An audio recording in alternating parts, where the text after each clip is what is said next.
Olá, irmãos, que a graça e a paz do nosso Senhor e Salvador Jesus Cristo seja com a tua vida, com a tua família.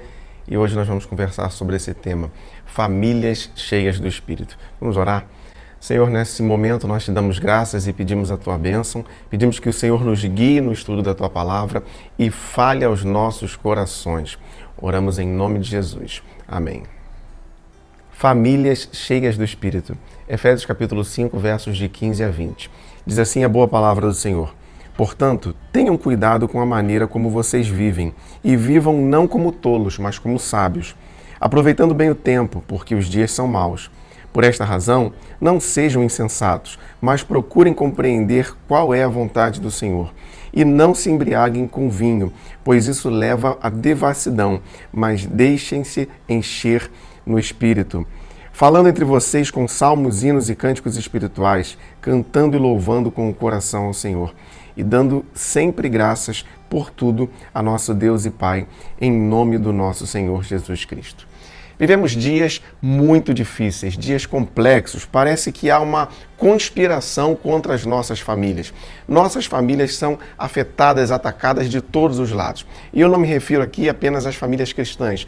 Todas as famílias estão sendo atacadas em seus fundamentos. Ataques de cunho moral, sexual, a identidade das pessoas, do indivíduo, estão sendo atacadas e, consequentemente, as famílias também. Distorção de prioridades, onde muitas vezes cada um só pensa em si e isso chega nas nossas casas. Enfim, seja uma família cristã ou não, todas as famílias estão perdendo valores, estão sendo atacadas, estão tendo princípios enfraquecidos, de modo que quando vêm as tempestades, não tem força, não tem uma base forte para se sustentar. Então, nesse momento, nós queremos aqui olhar para a palavra de Deus e identificar alguns valores de uma família cheia do Espírito.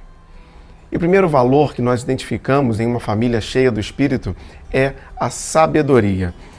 Verso 15, que nós lemos aqui, capítulo 5 de Efésios. Portanto, tenham cuidado com a maneira como vocês vivem, e vivam não como tolos, mas como sábios. Irmãos, normalmente o sábio é aquele que tem conhecimento.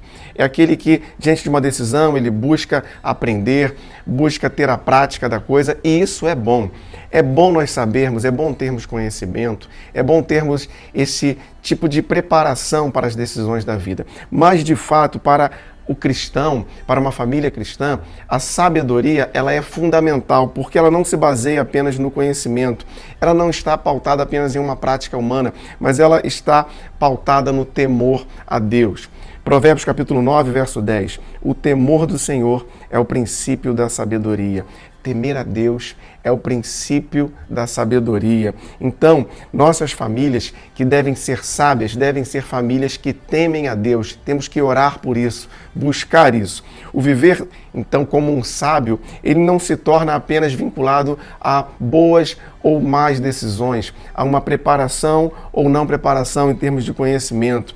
Não está apenas vinculado a tudo a isso, mas o viver como sábio, ele está vinculado a algo que está além, algo que está ligado ao próprio Senhor, algo que está ligado ao que Ele nos ensinou e a sua voz e a sua palavra a nós, a Bíblia Sagrada.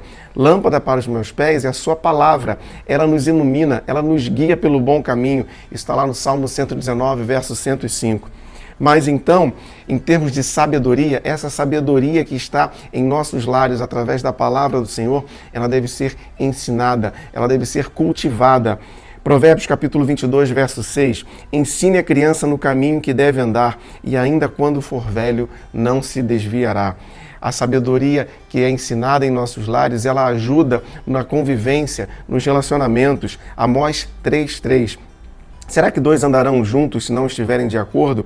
Então, entre cônjuges, entre filhos, os relacionamentos são afetados diretamente quando há acordo, quando há o Senhor, quando há essa sabedoria que vem do Senhor. Tiago, capítulo 3, verso 17. Mas a sabedoria, lá do alto, ela é primeiramente pura, ou seja, a pureza, a beleza na sabedoria que vem do alto. Depois, pacífica, ela faz paz, indulgente, tratável, cheia de misericórdia e de bons frutos, imparcial e sem hipocrisia. Então, irmãos, para que nossas famílias sejam famílias cheias do Espírito, nós precisamos valorizar a sabedoria. Sabedoria que tem início não no conhecimento humano, mas no temor ao Senhor. E o segundo valor de uma família cheia do Espírito é o tempo. Verso 16, Efésios capítulo 5. Aproveitando bem o tempo, porque os dias são maus. Irmãos, o tempo é um recurso muito precioso e também muito escasso. E o tempo ele deve ser, então, administrado com responsabilidade, de modo que nós possamos aproveitar o tempo e, assim, também aproveitar as oportunidades que temos na vida.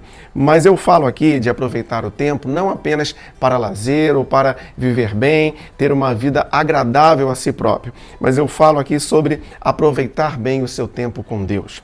Essa é uma questão muito importante, porque muitas vezes não sabemos aproveitar o tempo que temos para dedicarmos ao Senhor nossas famílias, para dedicarmos ao Senhor nossas vidas. Gastamos tempo com muita bobeira, com coisas sem sentido, com coisas que não nos levam a nada, simplesmente perdemos, jogamos fora o tempo que o Senhor tem nos dado. É preciso valorizar o tempo, é preciso dar atenção aos de casa, é preciso valorizar o tempo com Deus em família.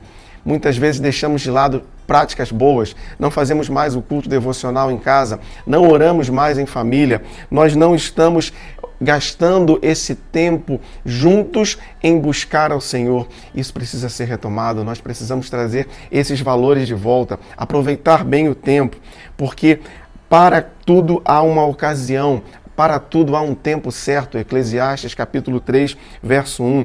O tempo ele é apropriado quando ele é usado da maneira correta. E os dias são maus, ou seja, o tempo passa e passa muito rápido. Quando nós percebemos, já passou, já perdemos muitas oportunidades. Então nós devemos aproveitar bem essas oportunidades em uma época que sabemos que os dias são maus. Salmo 90, verso 12. Ensina-nos a contar os nossos dias para que alcancemos coração sábio. Ensina-nos a valorizar os nossos dias. Ensina-nos a aproveitar os nossos dias. E aí sim teremos corações sábios. Uma família cheia do Espírito é uma família que cuida do seu tempo. Uma família que sabe aproveitar as melhores oportunidades. Oportunidades para crescer nos relacionamentos. Oportunidades para crescer em Deus. Uma família que foge daquilo que é fútil, daquilo que é jogar simplesmente o tempo fora, mas investe tempo em oração e comunhão no Senhor. E o terceiro valor de uma família cheia do Espírito é a vontade de Deus. Efésios 5,17. Por esta razão, não sejam insensatos, mas procurem compreender qual é a vontade do Senhor. Nossas famílias devem buscar a vontade de Deus para tudo que fazemos. Só que na realidade, às vezes a gente resolve tomar as decisões, a gente escolhe os caminhos sem consultar ao Senhor, sem buscar a orientação, sem nos debruçarmos sobre a sua palavra. Então, estaremos assim, agindo por conta própria, fadados ao fracasso. Deuteronômio 29, 29. As coisas encobertas pertencem ao Senhor, nosso Deus, porém as reveladas nos pertencem a nós e aos nossos filhos para sempre, para que cumpramos todas as palavras desta lei. Nós precisamos cumprir as palavras da lei, entendendo que é a voz de Deus, que é a vontade de Deus para as nossas vidas. Por isso é importante nós termos contato diário com a Bíblia Sagrada, que é a palavra do Senhor. Famílias cheias do Espírito são famílias que oram juntos, são famílias que leem a palavra juntos, que buscam a vontade de Deus juntos.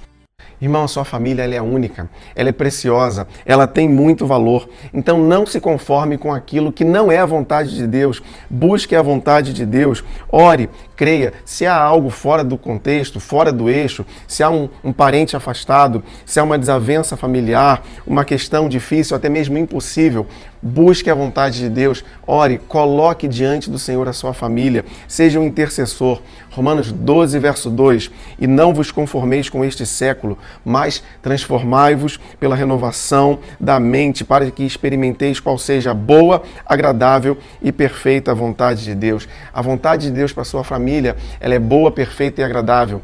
Mesmo quando a vontade de Deus não é a nossa vontade. Queremos às vezes que Ele se volte para nós para atender às nossas vontades. Não, não é assim. O Senhor é soberano e Ele sabe o que é melhor para a tua casa.